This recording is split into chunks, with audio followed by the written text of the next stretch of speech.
Hello दोस्तों, विकास में आपका स्वागत है। भारत में नदियों के क्रम में आज हम लोग कावेरी नदी के बारे में पढ़ेंगे। और हम लोगों ने जो क्लास शुरू किया है वो इंडियन ज्योग्राफी क्लास शुरू हो चुकी है और उसमें हम लोग इंडियन रिवर के बारे में पढ़ रहे हैं इस समय। और हिमालय से निकलने वाली सारी नदियों को हम लोग पढ़ चुके हैं। सारी क्लास आपको प्ले लिस्ट में मिल जाएगी हमारे चैनल के। और आज हम लोग प्रायद्वीपीय भारत में कावेरी नदी के बारे में पढ़ेंगे। कावेरी नदी को दक्षिण भारत में एकमात्र बारहमासी नदी क्यों कहते हैं?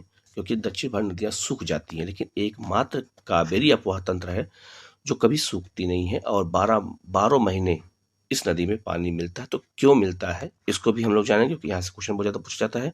और हम लोग जो नदी इंडियन रिवर के बारे में हम लोग पढ़ रहे हैं, तो हम लोग हिमालय से निकलने वाली नदियों के बारे में हम लोग पढ़ चुके हैं, जिनमें हम लोग सिंधु, गंगा और ब्रह्मपुत्र पढ़ चुके हैं।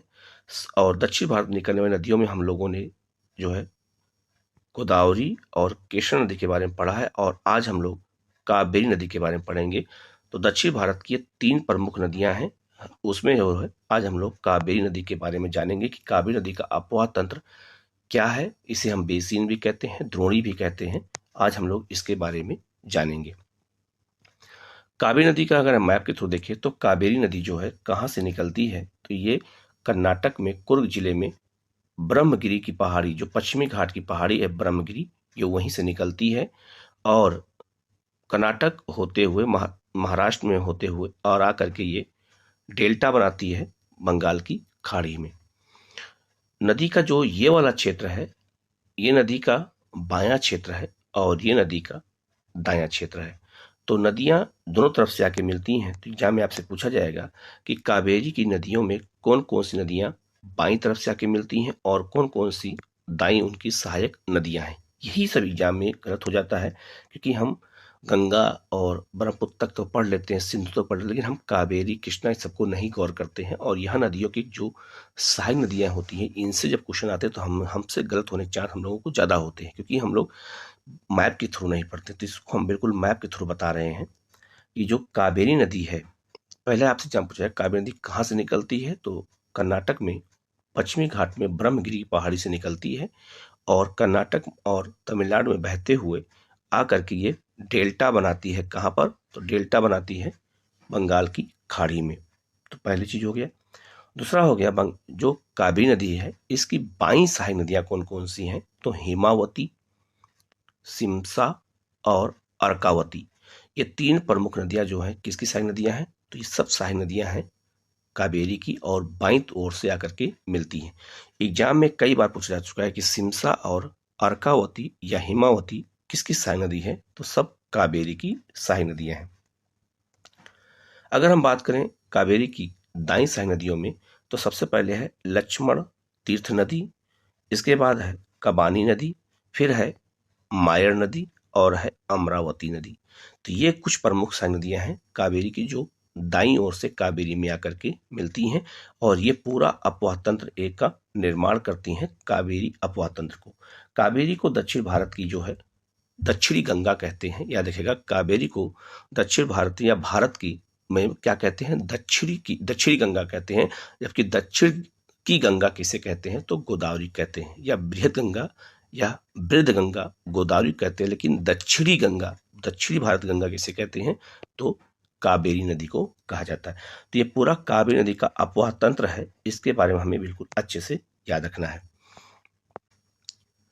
कावेरी नदी को एक मैप के थ्रू और समझेंगे तो कावेरी नदी जो है ये ब्रह्मगिरी पहाड़ी में कुर्ग जिले में कर्नाटक से निकलती है और ये कर्नाटक से बहती है। तो इस पर एक जलाशय है, कृष्ण सागर जलाशय कहते हैं इसको, ठीक है। तो पूछा जाएगा एग्जाम में कि कृष्ण सागर जलाशय किस नदी पर है, तो कावेरी पर है। इसके बाद आगे बढ़ते हैं तो इस पर श्रीरंगपट्टनम द्वीप भी इस पर स्थित है और यह श्रीरंगपट्टनम द्वीप टीपू सुल्तान की राजधानी थी। तो इसमें एक बात जरूर याद रखेगा कि जो श्रीरंगपट्टनम है ये आइलैंड है और ये कर्नाटक का एक शहर है और ये एक द्वीप है, और किस नदी पर है, तो ये कावेरी पर है। इसके बाद हम बात करते हैं आगे, तो इस पर शिव समुद्रम द्वीप भी स्थित है। तो 2 द्वीप हैं जो बहुत इंपॉर्टेंट है और दोनों द्वीप किस नदी पर हैं, तो कावेरी नदी पर है। और श्रीरंगपट्टनम के अलावा शिव समुद्रम द्वीप भी जो है कावेरी पर है। इसके अलावा शिव समुद्रम जलप्रपात भी है या जलाशय है जहां से विद्युत का उत्पादन होता था। भारत में पहली बार यहीं पर जल विद्युत का उत्पादन शुरू हुआ था। तो शिव समुद्रम जलाशय और शिव समुद्रम द्वीप, ये भी दोनों कावेरी पर है। इसके अलावा हेगेन हेगेन हेगेनकल जलप्रपात, ये भी जो है किस पर है, तो ये भी कावेरी नदी पर है। और स्टेनेले जलाशय, ये भी किस पर है, तो ये भी कावेरी नदी पर है। इसके अलावा मैटूर बांध भी है। मैटूर बांध किस नदी पर है, तो ये भी कहाँ पर है, तो ये भी जो है आपका कावेरी नदी पर है। तो कावेरी नदी को एक अलग मैप के थ्रू समझाने का प्रयास किया गया है कि इस पे कौन कौन से जलाशय हैं और कौन कौन से आइलैंड हैं और कौन कौन से इस पर जलप्रपात स्थित हैं। अगर एग्जाम में आए तो आपका क्वेश्चन गलत ना होने पाए। ठीक है, हम लोग आगे बढ़ते हैं। जो कावेरी नदी है ये कर्नाटक में ब्रह्मगिरी की पहाड़ी से श्रेणी से निकलती है, जो पश्चिमी घाट में स्थित है कर्नाटक में, याद रखिएगा। इसके अलावा जो ये नदी है ये चतुर्भुजा का डेल्टा का निर्माण करती है। याद रखिएगा, जो कावेरी नदी है ये चतुर्भुजा का डेल्टा का निर्माण बनाती है। याद रखिएगा, चापा का डेल्टा कृष्णा बनाती है, मैंने अगली क्लास में बताया था। और ये जो है चतुर्भुजा का डेल्टा का निर्माण कौन करती है, तो ये कावेरी नदी करती है। ठीक है, और यह बंगाल की खाड़ी में गिर जाती है। और यही है चतुर्भुजा आकार का डेल्टा। आप ये देख सकते हैं, इसके 4 भुजा आकार डेल्टा है। और यहाँ नदी जब पहुंचती है तो कई धाराओं में देखो बढ़ जाती है, बिल्कुल छोटी छोटी धाराओं में बढ़ जाती है, और इसी से कावेरी डेल्टा का निर्माण होता है। और ये बहुत ही उपजाऊ मैदान माना जाता है। ठीक है, बहुत ही उपजाऊ मैदान है ये दक्षिण भारत में। और इसी जो है नदियां आप देख सकते हैं वहीं, और ये पूरा जो है चतुर्भुजा का डेल्टा का निर्माण कर रही है। आपको इसीलिए मैप के थ्रू इसको समझाया गया है। आप चैनल को जरूर सब्सक्राइब कर लीजिएगा, इस तरह की वीडियो आपको लगातार मिलते रहे। पूरी ज्योग्राफी की क्लास में कराऊंगा, पूरी इंडियन ज्योग्राफी, पूरी वर्ल्ड ज्योग्राफी, अलग अलग कॉन्टिनेंट को बिल्कुल मैप के थ्रू बताऊंगा कि कुछ भी आपका छूटने ना पाए। तो चैनल को सब्सक्राइब कर लीजिए। अगर किसी स्टूडेंट को टेलीग्राम पे टेस्ट देना है डेली, तो आप टेलीग्राम का हमारा ज्वाइन कर सकते हैं। उसका लिंक इसी वीडियो के कमेंट में और डिस्क्रिप्शन में मैं डाल दूंगा। आप वहां से ले करके और जो है ज्वाइन कर सकते हैं और डेली आप टेस्ट भी दे सकते हैं, क्योंकि यूपीपीसीएस और 69 बीपीएससी दोनों की तैयारी हमारे चैनल द्वारा कराई जाती है। और दोनों एग्जामों में, इसके अलावा यूपीएससी के एग्जाम में भी नदियों के से जुड़े हुए क्वेश्चन बहुत ज़्यादा पूछ जाते हैं, और जब तक हम मैप के थ्रू नहीं देखते हैं तब तक हमें याद नहीं होता है। तो एक बात याद रखिएगा कि जो कावेरी नदी है ये चतुर्भुजा का डेल्टा का निर्माण करती है और बंगाल की खाड़ी में गिरती है। और चतुर्भुजा का डेल्टा आप ये मैप के थ्रू इसको देख सकते हैं। शिव समुद्रम और होगेनकल जलप्रपात इसी नदी पर स्थित है। मैंने आपसे बता दिया था, अभी मैंने आपको दिखाया था कि शिव समुद्रम और होगेनकल जो जलप्रपात है ये दोनों किस नदी पर है, तो दोनों जो है कावेरी नदी पर है। और ये कृष्ण सागर बांध भी है, तो कृष्ण राज सागर और स्टेनेले जलाशय इसी नदी पर स्थित है। और ये एक इमेज दिखाने का ये प्रयास किया गया जिससे आपको याद रहे कि कृष्ण राज सागर जो है बांध कहाँ पर है, तो ये कावेरी नदी पर बनाया गया है। आगे बढ़ते हैं। कावेरी नदी की अगर हम बात करें तो कावेरी नदी की सहायक नदियाँ कौन कौन सी हैं, बिल्कुल मैप के थ्रू बता दिया गया है जिससे आपको बिल्कुल ये याद रहे। तो कावेरी की बाईं सहायक नदियों में हेमावती, अर्कावती और सिमसा है, जबकि दाईं सहायक नदियों में भवानी, लक्ष्मण तीर्थ, काबिनी, तीर्था, अमरावती, मयार, नोइल और सुबर्णवती 8 सहायक नदियाँ दाईं सहायक नदियाँ। तो ये कभी कभी एग्जाम में पूछा था और ये याद नहीं हो पाता है क्योंकि हम कंफ्यूज हो जाते हैं, और जब ये लिस्ट हमारे सामने रहेगी तो आपको ये बिल्कुल याद हो जाएगा। तो इसीलिए प्रयास किया जा रहा है कि ऐसे ही मैप बना बना के आपको बताया जाए जिससे आपको तैयारी में कोई प्रॉब्लम ना होने पाए।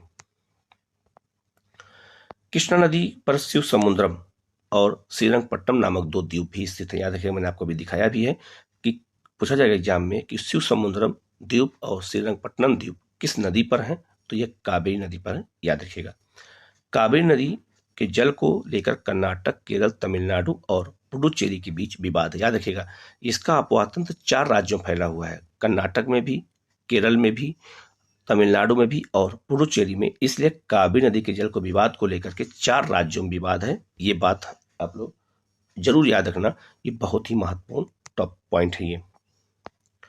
अच्छा, एक बात और याद रखिएगा, जो कावेरी नदी है ये दक्षिण भारत में जानते हैं ये 12 मासी नदी है। ठीक है, तो 12 मासी नदी कैसे है पर इसको मैं बता देता हूँ।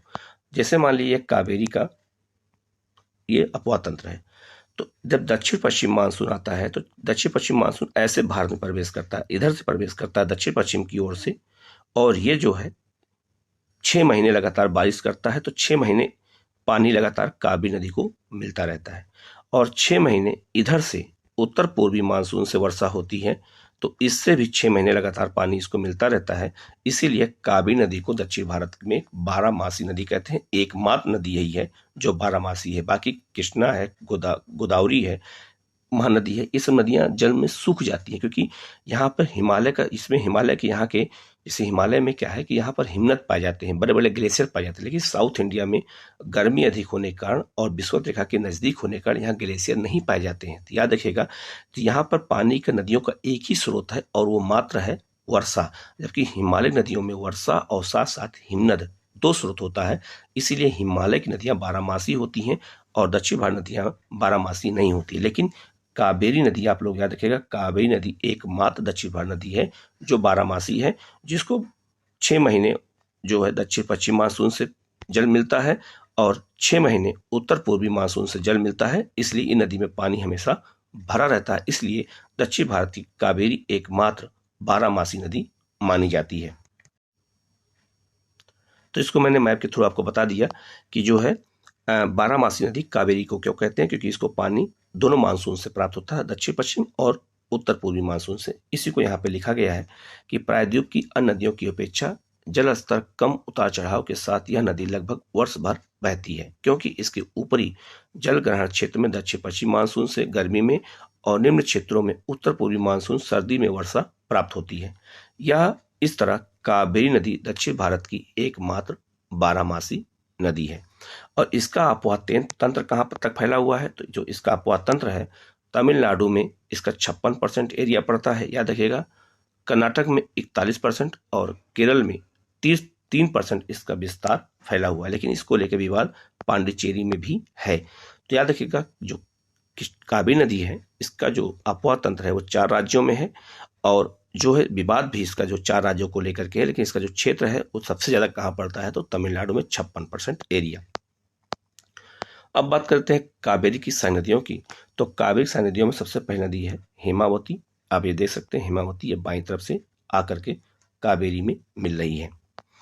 यह कावेरी की बाईं सहायक नदी है। यह बाबा बुदन की पहाड़ी लोहे के लिए प्रसिद्ध है, जो कर्नाटक में है। तो बाबा बुदन की पहाड़ी के पास से निकलती है और यह कृष्णराज सागर जलाशय के पास कावेरी से मिलती है। कौन सी नदी? हेमावती। और यह पूर्ण रूप से कर्नाटक में ही बहती है। दूसरी है सिमसा नदी। यह कावेरी की बाईं सहायक नदी है। यह पूरी तरह से कर्नाटक में बहती है। यह शिव समुद्रम जलप्रपात के पास कावेरी से मिल जाती है। तो शिव समुद्रम जलप्रपात कावेरी पर है और वहीं पर आकर के सिमसा नदी कावेरी में मिलती है। इसके बाद अर्कावती नदी, यह भी कावेरी की जो है बाईं सहायक नदी है और यह पूर्ण रूप से कर्नाटक में बहती है, और यह बेंगलुरु के पश्चिम से बहती हुई और चमरा राज सागर नदी पर, यह जब इसी नदी पर स्थित है। इस चमरा राज सागर क्या है? एक बांध है जो इसी अर्कावती नदी पर स्थित है। इसके बाद है नोइल नदी जो है यह कावेरी की दाईं सहायक नदी है और यह पाल घाट दर्रे के पास नीलगिरी पहाड़ी से निकलती है और कोयम्बटूर इसी नदी किनारे है। और कोयम्बटूर को दक्षिण भारत का मैनचेस्टर कहते हैं, जो नोइल नदी के किनारे स्थित है और यहाँ सूती कपड़ा बहुत ज्यादा होता है। नेक्स्ट है लक्ष्मण तीर्थ नदी। लक्ष्मण तीर्थ नदी को आप देख सकते हैं, ये नदी केरल से निकल करके और आकर के ये मिलती है कहाँ पर? तो ये मिलती है कावेरी में दाईं ओर से। यह कावेरी की दाईं सहायक नदी है और यह पश्चिमी घाट से निकलती है और कृष्णराज सागर के पास कावेरी में मिल जाती है। यह नागरहोल राष्ट्रीय उद्यान से होकर बहती है। याद रखिएगा, नागरहोल राष्ट्रीय उद्यान जो है कर्नाटक में है और यह उसी राष्ट्रीय उद्यान से होकर बहती है। तो आपसे एग्जाम में पूछा जा सकता है कि लक्ष्मण तीर्थ नदी किस राष्ट्रीय पार्क से होकर बहती है? तो नागरहोल से।